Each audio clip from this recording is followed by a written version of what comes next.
ইন্দ্র, তুমি আবার কি কাণ্ড ঘটালে? হ্যাঁ, জমিদারের মেয়ে এখানে দাঁড়িয়ে কেন? তুমি কি কিছু করেছো? বিশ্বাস করো বৌদি, আমি কিছুই করিনি। আর আমি এটাও বুঝতে পারছি না যে ও এখানে কেন দাঁড়িয়ে আছে। কিছু করনি বললেই হলো? জমিদারের মেয়ে কোথাও আসবে আর তার কোনো কারণ থাকবে না, সেটা হয়? কি হয়েছে? তুমি এত চিৎকার করছো কেন?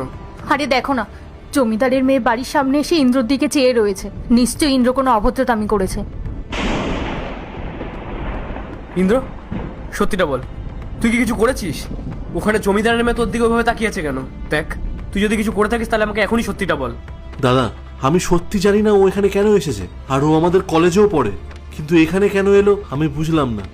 দেখো, ওর মাথা খারাপ হয়ে যায়নি যে এরকম একটা নোংরা জায়গায় ও আসতে যাবে। আর ও তো মনে হয় জীবনে এরকম কোনো জায়গায় দেখেনি। যদি ওর বাড়ির লোক জানতে পারে যে ও এখানে আছে, তাহলে কিন্তু আমরা খুব বড় বিপদে পড়ে যাব। তুমি ওকে গিয়ে জিজ্ঞাসা করো যে কি হয়েছে। দরকার হয় আমরা ওর কাছে হাত জোর করে ক্ষমা চেয়ে নেবো। দেখ ইন্দ্র, তুই আমার ছোট ভাই, আর তুই কিন্তু খুব ভালো করে জানিস যে এই গ্রামে আমার একটা মান সম্মান আছে। তুই সেটা ভেবে মাটি করে দিস না। দেখ, সত্যি করে বল, তোর দুজনের মধ্যে কি হয়েছে? আমি শুধু সত্যিটাই জানতে চাই।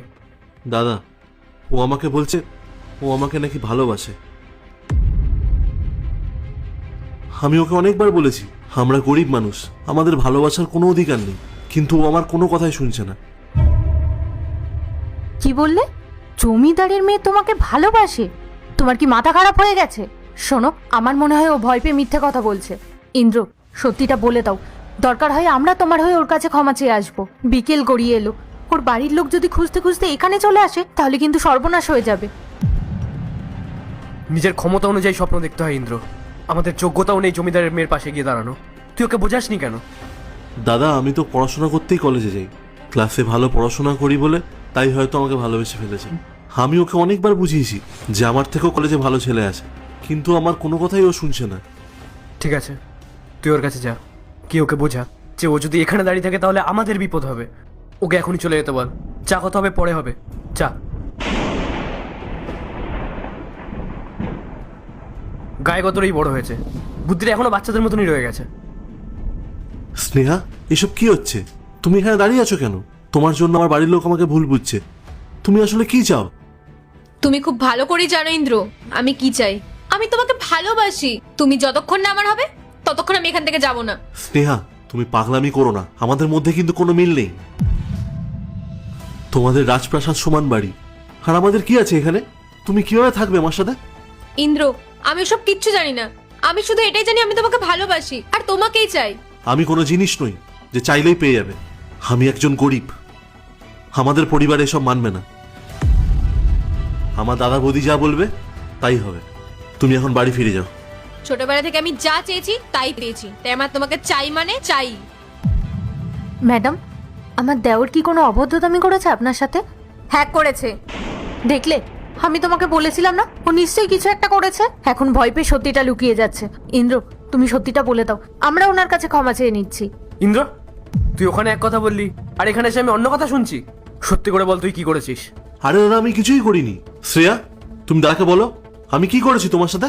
ওটাই তো সমস্যা দাদা, ও কিচ্ছু করছে না। আমি ওকে কবে থেকে বলছি আমি ওকে ভালোবাসি, ও বুঝতেই চাইছে না।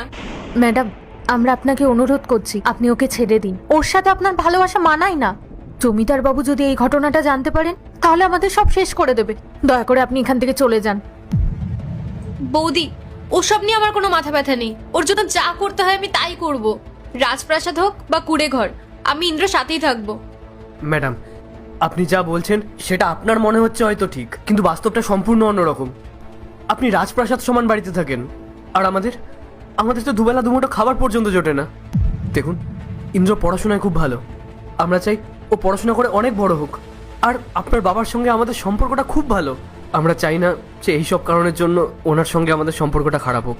আপনি যদি এখন বলেন যে আপনি ইন্দ্রকে ভালোবাসেন, তাহলে আপনার বাবা আমাদেরকে এই গ্রাম থেকে বার করে দেবে, আমরা পথে বসে যাব। আপনি কি চান যে আপনি যে মানুষটাকে ভালোবাসেন সেইভাবে পথে পথে ঘুরে বেড়াক? আমি আপনাকে কথা দিচ্ছি, ইন্দ্র জীবন একবার দাঁড়িয়ে যাক, তারপরে আমরা নিজে গিয়ে আপনার বাবার কাছে বিয়ের প্রস্তাব দেব। ক্ষমা করুন।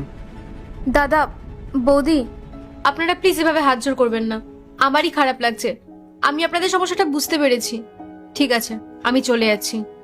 ইন্দ্র, আমি যাচ্ছি ঠিকই, তুমি যদি কলেজে কোনো মেয়ের সাথে কথা বলেছো তাহলে কিন্তু খুব খারাপ হয়ে যাবে। আমি আসছি।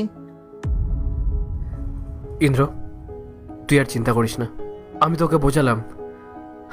আর ও যদি তারপরেও না বোঝে, আমি নিজে গিয়ে ওর বাবার সঙ্গে কথা বলবো।